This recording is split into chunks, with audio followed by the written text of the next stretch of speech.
नमस्कार स्टूडेंट्स, आज अपने करने जा रहे हैं BSc part third year, BSc BEd second year का पार्ट नंबर 25।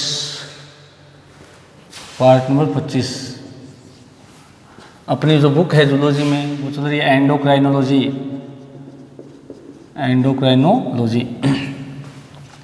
देखिएगा स्टूडेंट्स, अभी तक जो अपनी जो प्रीवियस क्लास थी, जो पीछे वाली क्लास थी, उसके अंदर पार्ट 24 के अंदर अपने पढ़ा था कि जो अपनी एड्रिनल ग्रंथि है उसको दो भागों में बंटा हुआ है, एड्रिनल कोर्टेक्स और एड्रिनल मेडुला। कोर्टेक्स जो है मेसोड्रम से विकसित होने वाला भाग है भ्रूणीय अवस्था में मेसोड्रम से, जबकि जो एड्रिनल मेडुला है वो अपने एक्टोड्रम से विकसित होने वाला भाग है। एड्रिनल कोर्टेक्स जो है वो खुद तीन भागों में बंटी होती है, जोना ग्लोमेरुलसा, जोना फैसिकुलेटा, जोना रेटिकुलेटा, जिसके द्वारा मिनरलोकोर्टिकोइड, ग्लूकोकोर्टिकोइड और सेक्स हार्मोन का संश्लेषण किया जाता है, ऐसा हम पढ़ चुके हैं। उसके अलावा यदि हम बात करें एड्रिनल कोर्टेक्स जो है उसके जो अल्पस्राव है, अतिस्राव है, उससे भी रोग की स्थिति उत्पन्न होती है। अल्पस्राव से हमने देखा था एडिशन का रोग है, कॉन्स का रोग है, वो हमने देखा कि वो दोनों रोग हो जाते हैं। जबकि अतिस्राव जो होता है उससे हमने देखा था कुशिंग का रोग और एड्रिनल विरिडिज्म जो कंडीशंस हैं वो उत्पन्न होती है। एड्रिनल कुशिंग जो रोग है उसके अंदर सोडियम जो है उसकी मात्रा शरीर में बढ़ जाती है। उसके अलावा जो है एड्रिनल विरिडिज्म के अंदर हमने देखा कि नर के अंदर मादा के लक्षण और मादा के अंदर नर के लक्षणों का विकास होने लगता है। तो आज जो अपने पढ़ने जा रहे हैं वो है एड्रिनल मेडुला भाग, एड्रिनल मेडुला भाग। अब एड्रिनल मेडुला क्या होता है ये मैंने बताया था कि एड्रिनल जो ग्रंथि होती है उसके बीच का जो भाग होता है, मध्य का जो भाग होता है या मध्यांश जो होता है उसको हम एड्रिनल मेडुला कहते हैं। एड्रिनल मेडुला जो होता है इसके द्वारा यदि हम बात करें तो ये सिंपैथेटिक नर्वस सिस्टम का ही भाग होता है, यानी जो हमारा अनुकंपित तंत्रिका तंत्र है उसके द्वारा नियंत्रित या उसके द्वारा बने हुए हार्मोन्स ही यहाँ पर होते हैं, इसलिए यहाँ पर बनने वाले हार्मोन न्यूरो हार्मोन भी कहलाते हैं। अब मैं आपको बता देता हूँ कि इस भाग का डेवलपमेंट एक्टोड्रम द्वारा होता है, यानी कि जो न्यूरल एक्टोड्रम होती है वो इस भाग का निर्माण करती है। और इस जो यहाँ पर जो अपने जो हार्मोन बनते हैं वो हार्मोन जो हैं न्यूरो हार्मोन कहलाते हैं। क्यों कहलाते हैं? क्योंकि यहाँ पर जो सिंपैथेटिक नर्वस सिस्टम है, अनुकंपित तंत्रिका तंत्र है, उसके बने हुए हार्मोन यहाँ पर मौजूद होते हैं। और वो दो हैं, एपिनेफ्रिन और नॉर एपिनेफ्रिन, या उनका एक नाम और है एड्रेनलिन और नॉर एड्रेनलिन। ये दो इनके क्या है, हार्मोन्स के नाम हैं। इन हार्मोन्स के बारे में अपने को एलेक्सरोड एक वैज्ञानिक थे, एक्सलरोड, उन्होंने अपने को इसके बारे में सबसे पहले बताया था। जो अपने बात करेंगे इसके एपिनेफ्रिन और नॉर एपिनेफ्रिन जो है या एड्रेनलिन और नॉर एड्रेनलिन है, इनका अनुपात जो अपने शरीर के अंदर होता है वो 4:1 होता है, यानी 4:1 में ये बनते हैं। और ये दोनों ही हार्मोन जो हैं वो फिनाइल एलेनिन और टायरोसिन एमिनो अम्लों के बने होते हैं। यानी यूँ कह सकते हैं कि एड्रेनलिन और नॉर एड्रेनलिन हैं, उनका जो पूर्ववर्ती पदार्थ है वो फिनाइल एलेनिन और टायरोसिन एमिनो अम्ल होते हैं। अब बात करते हैं स्टूडेंट्स इन हार्मोन्स का काम क्या है। ये बहुत इंपॉर्टेंट हार्मोन है। ये हार्मोन जो एड्रेनलिन और नॉर एड्रेनलिन, इनमें से जो मैक्सिमम भाग है वो एड्रेनलिन होता है, थोड़ा भाग नॉर एड्रेनलिन का होता है। तो ये दोनों ही हार्मोन हमें विपरीत परिस्थितियों से बचाते हैं, संकटकालीन परिस्थितियों से बचाते हैं।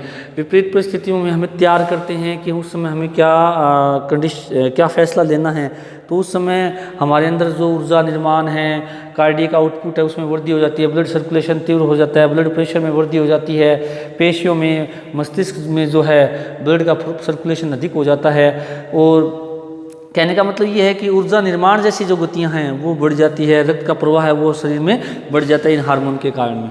और इन हार्मोन को इसी कारण से 3F हार्मोन भी कहा जाता है, क्योंकि ये हमें फियर, फाइट और फ्लाइट कंडीशंस के लिए तैयार करता है। तो आज अपने इस ग्रंथि को पूरा अभी डिटेल में पढ़ने जा रहे हैं। तो सबसे पहली बात यदि हम करें, एड्रिनल मेडुला जो है इसका निर्माण न्यूरल एक्टोड्रम से होता है। पहली बात तो यही है, इसकी न्यूरल एक्टोड्रम से होता है, इसका निर्माण होता है। तो न्यूरल एक्टोड्रम से इसका निर्माण होता है। तो अब देखिएगा स्टूडेंट कि जो न्यूरल एक्टोड्रम है ये आपको पता होना चाहिए कि भ्रूणीय अवस्था में बनने वाली सबसे बाहर की भ्रूणीय स्तर होता है एक्टोड्रम। उसके अलावा यदि हम बात करें कि इस ग्रंथि के हार्मोन, न्यूरो हार्मोन, या कुछ किताब में न्यूरो ह्यूमर्स नाम लिखा है, न्यूरो हार्मोन भी कहलाते हैं, क्योंकि ये सिंपैथेटिक नर्वस सिस्टम से नियंत्रित होता है। सिंपैथेटिक नर्वस सिस्टम से नियंत्रित होता है। अब यदि इनकी बात करें तो इनके द्वारा जो बनने वाले हार्मोन हैं कौन कौन से हैं, इस भाग से एड्रेनलिन व नोर एड्रेनलिन, इनका एक नाम और क्या है, एपिनेफ्रिन भी इन्हीं को कहा जाता है, और व नोर एपिनेफ्रिन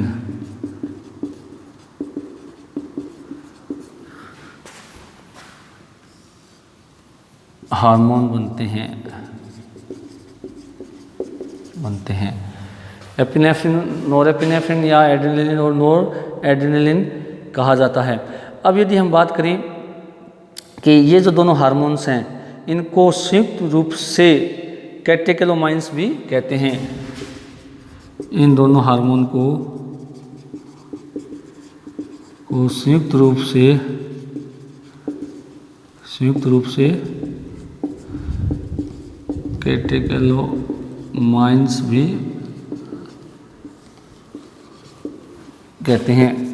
अब आपको याद होना चाहिए क्योंकि कैटेकोलामिन जो टिश्यूज़ हैं वो इस एड्रेनल मेडुला के अंदर पाए जाते हैं, और सिंपैथेटिक नर्वस सिस्टम से ये चूँकि ये हार्मोन्स बनते हैं इसलिए इनको न्यूरो हार्मोन कहा जाता है, और ये स्टेरॉइड नहीं होते हैं, स्टेरॉइड प्रकृति के नहीं होते हैं।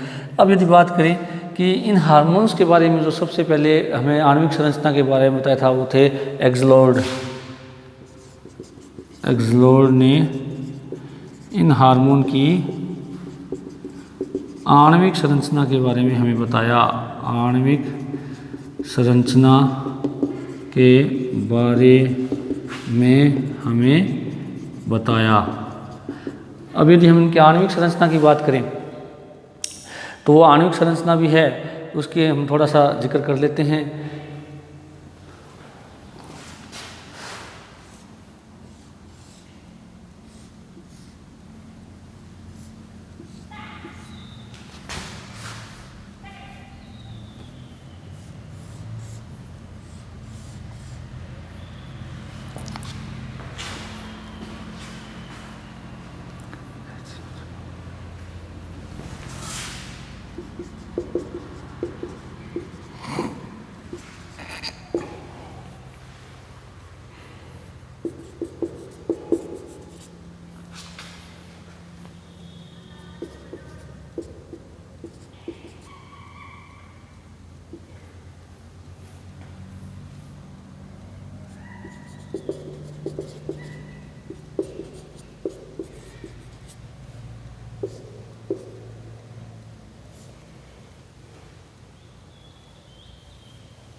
तो इसकी ये संरचना रहती है दोनों की। इसके बारे में अलेक्जेंडर ने सबसे पहले अपने को बताया कि इसकी जो संरचना है वो इस प्रकार से रहती है।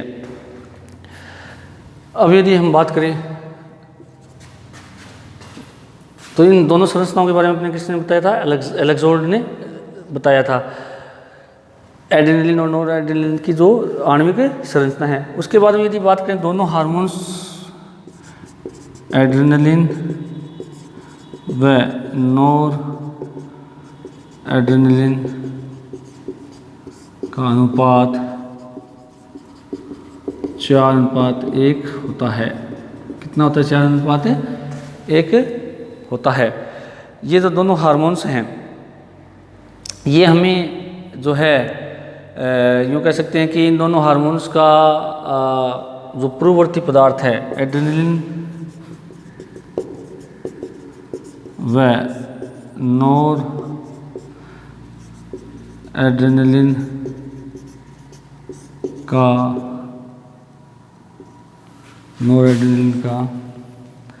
पूर्ववर्ती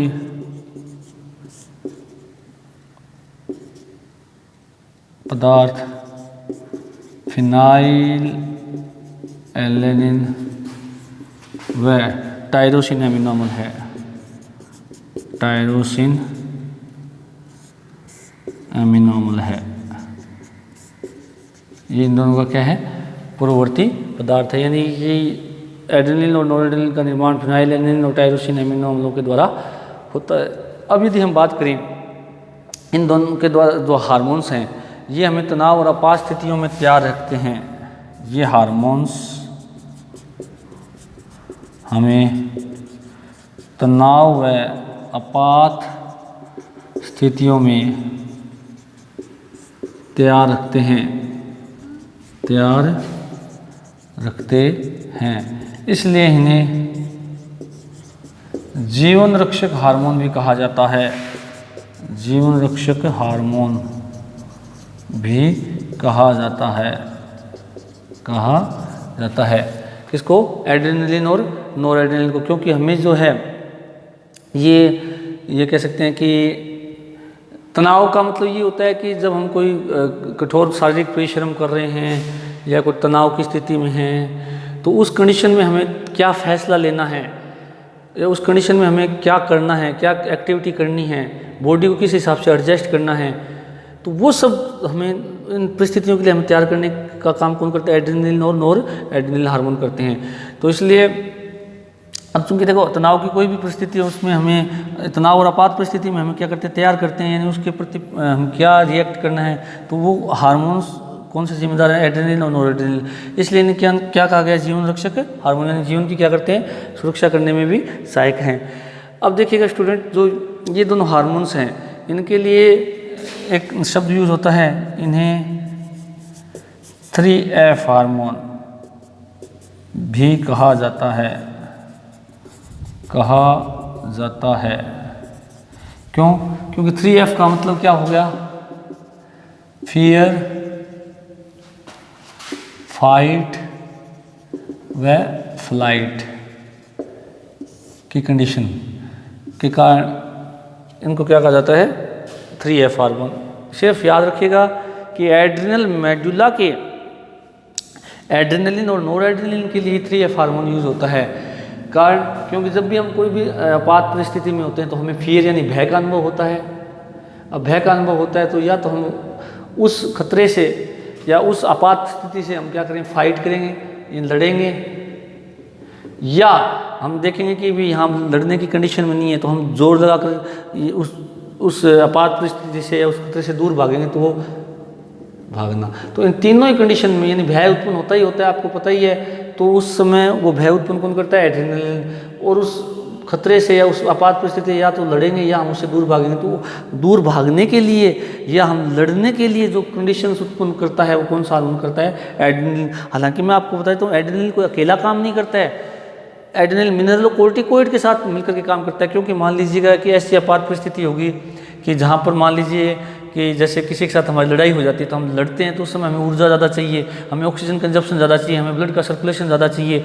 तो उस समय क्या होगा कि ग्लूकोज का लेवल ज़्यादा चाहिए, ऊर्जा ज़्यादा चाहिए, तो ग्लूकोज का लेवल बढ़ना चाहिए। तो ग्लूकोज का लेवल बढ़ाने का काम कौन करता है? मिनरलोकोर्टिकोइड और ग्लूकोकोर्टिकोइड करता है, मोस्टली ग्लूकोकोर्टिकोइड करता है।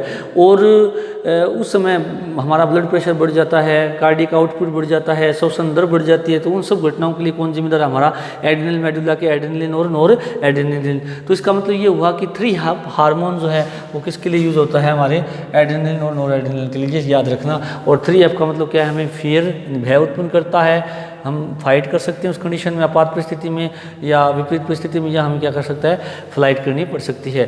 तो इन कंडीशंस के लिए जो हमें तैयार करता है वो एड्रेनलिन और नॉर एड्रेनलिन हार्मोन तैयार करते हैं। अब देखिएगा कि जो अपना एपिनेफ्रिन और नॉरएपिनेफ्रिन है, इनका प्रभाव क्या पड़ता है। तो प्रभाव की यदि हम बात करें तो इसके निम्न प्रभाव पड़ते हैं, जो मैं आपको बताता हूँ कि इस हार्मोन का अब क्या क्या प्रभाव पड़ता है, वो अपने देखने जा रहे हैं।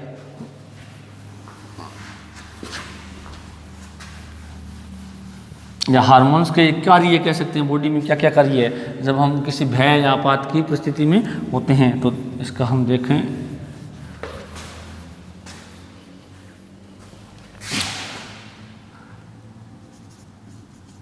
Effect of epinephrine and norepinephrine. अब प्रभाव की यदि हम बात करें तो सबसे पहले हम बात करें, ये हृदय गति को बढ़ा देता है, हृदय गति को बढ़ा देता है, पहला कर प्रभाव तो इसका यही होता है। अब हृदय गति बढ़ेगी तो जो संकुचन है उस संकुचन बल में वृद्धि,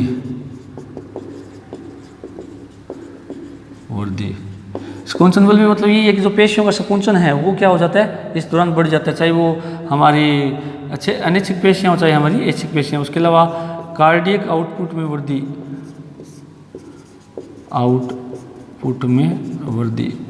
अब कार्डियक आउटपुट का मतलब यानी हृदय से निकलने वाला रक्त और हृदय में आने वाले रक्त के जो मात्रा है उसके अंदर क्या है, वृद्धि हो जाती है, यानी वो सर्कुलेशन जल्दी करने लग जाता है। यूँ कह सकते हैं कि जो ब्लड बाहर निकल रहा है हार्ट से, केवल हार्ट से, उसकी मात्रा बढ़ जाती है। चौथा है जो हमारा सर्कुलेटरी सिस्टम है ब्लड का, वो तीव्र हो जाता है, ब्लड सर्कुलेशन क्या हो जाता है, तीव्र, ब्लड सर्कुलेशन तीव्र हो जाता है, क्योंकि आउटपुट बढ़ेगा तो ब्लड सर्कुलेशन भी क्या होगा, तीव्र हो जाता है। उसके अलावा यदि हम बात करें कि हमारा जो रक्त दाब है उसके अंदर भी क्या हो जाती है, वृद्धि हो जाती है।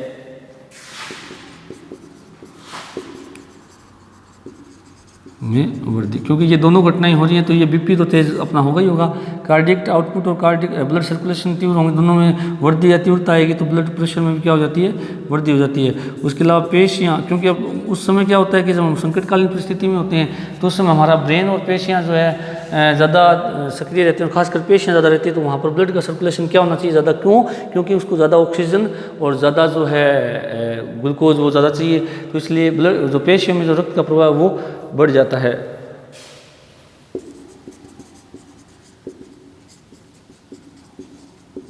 बढ़ जाता है, मस्तिष्क में भी रक्त प्रवाह बढ़ जाता है।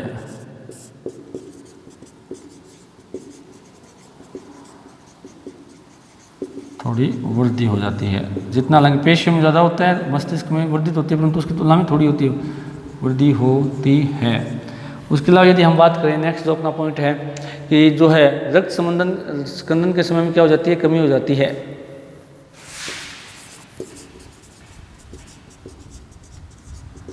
के समय में कमी हो जाती है। तो ये तो अपना सर्कुलेटरी सिस्टम पे जो इफेक्ट है वो पड़ता है किसका, एपिनेफ्रिन और नॉर एपिनेफ्रिन का। तो नेक्स्ट जो अपना इफेक्ट है वो है कार्बोहाइड्रेट उपापचय पर। अब आपको ध्यान है कि अपने को इस दौरान विपरीत परिस्थिति में या संकटकालीन परिस्थिति में जो है कार्बोहाइड्रेट की यानी ग्लूकोज की मात्रा क्या चाहिए, ज़्यादा चाहिए। अब ज़्यादा चाहिएगी तो उस समय क्या ऊर्जा निर्माण ज़्यादा होगा। अब ऊर्जा निर्माण ज़्यादा होगा तो उस दौरान क्या होता है कि वायवीय शोषण हमारे ज़्यादा होगा, तो वायवीय शोषण ज़्यादा होता है, ऑक्सीजन जो कंजप्शन है वो भी बढ़ जाएगा। और पेशियाँ जो होती हैं उसके अंदर अवायवीय शोषण ज़्यादा होने लगता है, तो उस दौरान क्या होता है कि लैक्टिक अम्ल की मात्रा में क्या हो जाती है, वृद्धि हो जाती है। तो जो अपना है नेक्स्ट यदि हम बात करें फंक्शन की, 9 नंबर जो है कार्बोहाइड्रेट उपापचय में वृद्धि, जिससे ग्लूकोज का लेवल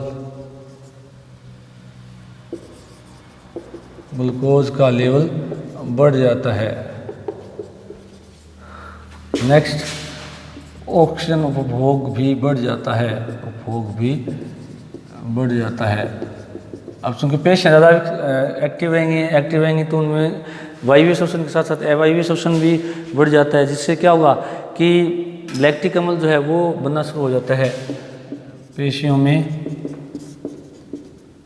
लैक्टिक अम्ल बनना शुरू हो जाता है, अब लैक्टिक अम्ल बनेगा, जिससे आप देखते हैं लैक्टिक अम्ल एक अवायवीय श्वसन की घटना है, जिससे हम कहते हैं सामान्य भाषा में थकान आना, क्या आना, थकान, तो ये थकान भी आने लग जाती है। उसके अलावा यदि हम बात करें जो है ब्रोंकियल जो हमारी पेशियाँ हैं उसमें स्फुरण उत्पन्न हो जाता है, जिससे श्वसन दर में क्या हो जाती है, वृद्धि हो जाती है। ब्रोंकियल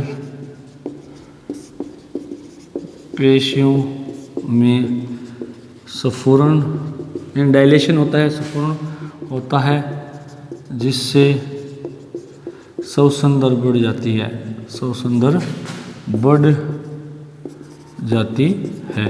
अब ये सारे के सारे इफेक्ट किसके पड़ते हैं, एपिनेफ्रिन और नॉरएपिनेफ्रिन के पड़ते हैं, जिससे क्या है कि शरीर जो है विपरीत परिस्थितियों या संकटकालीन परिस्थितियों के लिए अपने आप को तैयार कर लेता है। अब देखिएगा यदि इसमें दो कंडीशन आती है कि यदि एड्रेनल मेडुला जो है उसका हाइपर सिक्रेशन हो जाता है तो उस कंडीशन को कहते हैं फिक्रोमोसिटोमा, और यदि कमी जब होती है तो उससे डिप्रेशन उत्पन्न होता है।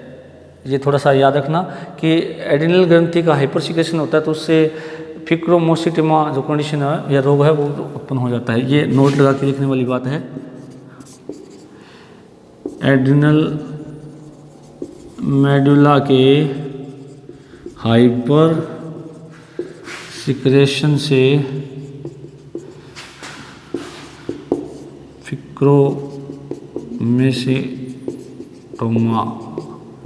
रोग हो जाता है, फिक्रोमोसिटोमा रोग हो जाता है, जिसमें वही बात है जो कंडीशन, मतलब यूँ कह सकते हैं कि शरीर का एक प्रकार से बैलेंस सही नहीं रह पाता, क्योंकि हम देखते हैं कि एपिनेफ्रिन और नॉरएपिनेफ्रिन यानी एड्रेनल मेडुला जो है ये अगर बनता रहेगा या एड्रेनल मेडुला के दो हार्मोन बनते रहेंगे तो इनसे ये इफेक्ट रहेंगे। अब ये यदि कंडीशन लागू रह जाती है हाइपर सिक्रेशन की तो इन सब में क्या है, तीव्रता आ जाती है, जिससे यूँ कह सकते हैं शरीर का संतुलन बिगड़ जाता है। और यदि एड्रेनल मेडुला की कमी हो जाए, एड्रेनल मेडुला के हाइपोसिक्रेशन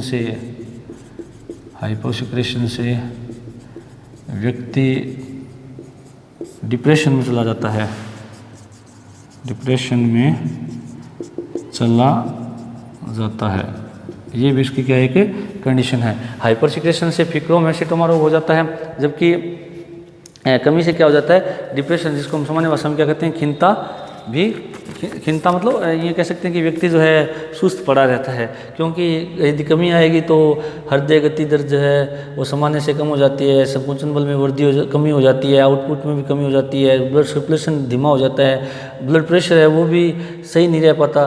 तो मतलब शरीर में यूँ कह सकते हैं कि एक प्रकार से ऑक्सीजन और ग्लूकोज का लेवल सामान्य नहीं बना रहता, जिससे व्यक्ति क्या डिप्रेशन की स्थिति में चला जाता है। तो स्टूडेंट्स जो अभी अपने ग्रंथि की है एड्रेनल मेडुला जो की, तो इसके ये जो अपने मेन फंक्शन है जिनको एक बार मैं रिपीट कर देता हूँ कि एपिनेफ्रिन और नॉरएपिनेफ्रिन जो है वो बहुत ही इंपॉर्टेंट हार्मोन है अपने लिए, इंपॉर्टेंट ग्रंथ एड्रेनल का इंपॉर्टेंट भाग है, क्योंकि एड्रेनल मेडुला जो है इसका निर्माण एक्टोडर्म से होता है। किससे होता है? एक्टोडर्म से होता है। उसके अलावा एपिनेफ्रिन और नॉरएपिनेफ्रिन जो हार्मोन्स होते हैं ये दोनों ही फिनाइलएलानिन और टायरोसिन के इन दोनों के पूर्ववर्ती हैं। इन दोनों ही अमीनो अम्ल जो हैं इनके पूर्ववर्ती होते हैं एपिनेफ्रिन और नॉरएपिनेफ्रिन के। और इनकी जो एलेक्सोर्ड ने आणविक संरचना बताई थी कि इस प्रकार इसकी संरचना होती है। और इन दोनों को एड्रेनलिन और नॉरएड्रेनलिन को भी न्यूरो हार्मोन कहा जाता है। क्यों कहा जाता है? क्योंकि ये सिंपैथेटिक नर्वस सिस्टम से बने हुए हार्मोन होते हैं और उन्हीं के द्वारा कंट्रोल्ड एड्रेनल मेडुला के ये हार्मोन्स होते हैं, इसलिए इनको न्यूरो हार्मोन भी कहा जाता है।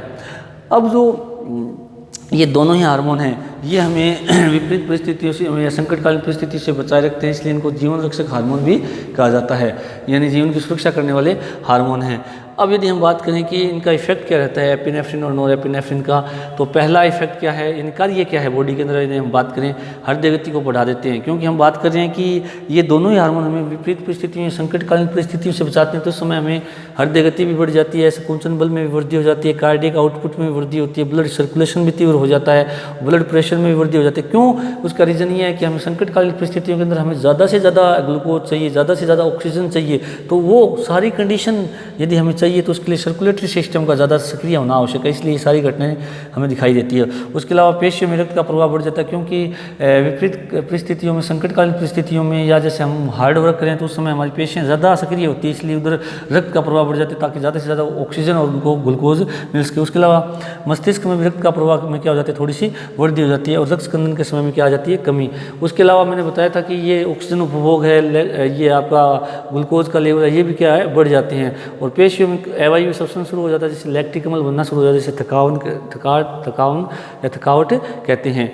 अब एड्रिनल जो मेडुला है इसके हाइपर सिक्रेशन से जो कंडीशन उत्पन्न होती है उसको फिक्रोमिसिटोमा रोग कहते हैं, और जो अल्पस्राव उससे व्यक्ति क्या है डिप्रेशन में चला जाता है। तो स्टूडेंट्स ये अपना जो ग्रंथि है ये हम बात कर रहे थे मेडुला। अब मैं दो आपको छोटी छोटी बातें और बता देता हूँ इस ग्रंथि से जुड़ी हुई। वो बातें ये हैं कि इस एड्रिनल मेडुला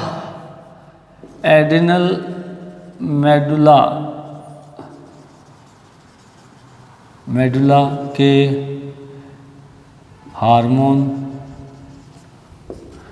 3F हार्मोन कहलाते हैं।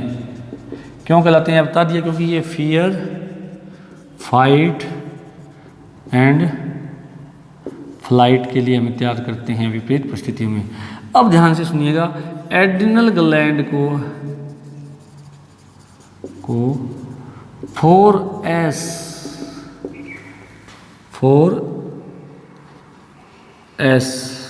ग्लैंड कहते हैं। क्यों 4S का मतलब इन 4S हो गए, यहाँ 3F तो एड्रिनल मेडुला के हार्मोन का नाम है, 4S ग्लैंड क्यों, शुगर, साल्ट, सेक्स और स्ट्रेस।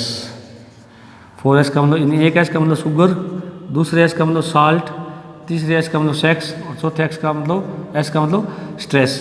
यानी देखिएगा एड्रिनल ग्लैंड ये चारों काम करती हैं। कैसे? शुगर के रूप में हमें जो ग्लूकोकोर्टिकोइड हार्मोन, पूरा नाम लिख देता हूँ, ग्लूकोकोर्टिकोइड हार्मोन स्रावित करती है, जो कि हमें शरीर में शुगर का लेवल है, ग्लूकोज का लेवल है, उसको सामान्य बनाए रखने में सहायक है। उसके अलावा दूसरा जो है साल्ट के लिए हमारा कौन सा, मिनरलोकोर्टिकोइड हार्मोन ये बनता है, आपको ध्यान होना चाहिए। ये जोना ग्लोमेरुलस द्वारा,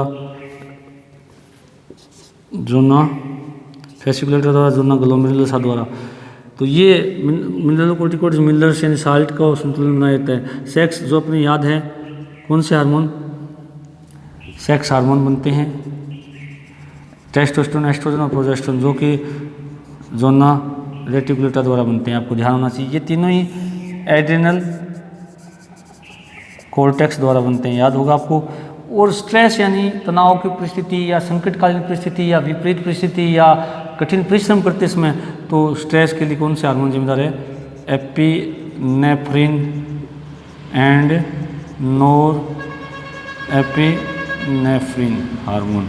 और ये किसके द्वारा स्रावित होते हैं, एड्रिनल मेडुला द्वारा स्रावित होते हैं। तो इस चारों हार्मोन्स मिलकर के शरीर के अंदर 4 तरह का संतुलन, शुगर, साल्ट, सेक्स और स्ट्रेस का संतुलन बनाए रखते हैं, इसलिए इस पूरी ग्लैंड को 4S ग्लैंड कहा जाता है। याद ध्यान से सुन लेना, यहाँ हमको एड्रिनल कॉर्टेक्स की बात भी कर रहे हैं, एड्रिनल मेडुला दोनों ही आ गई हैं।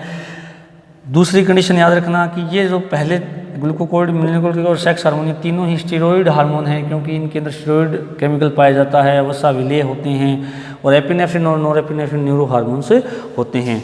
तो स्टूडेंट्स आज अपनी जो ग्रंथि खत्म हुई है वो एड्रिनल ग्रंथि खत्म हो चुकी है। हमने इसका कार्य, इसकी संरचना देख ली, कार्य देख लिए, और इसके हाइपर सिक्रेशन और हाइपोसिक्रेशन से उत्पन्न होने वाली कंडीशंस को देख लिया। नेक्स्ट 26वें पार्ट में अपनी नई ग्रंथि शुरू करते हैं। Thank you.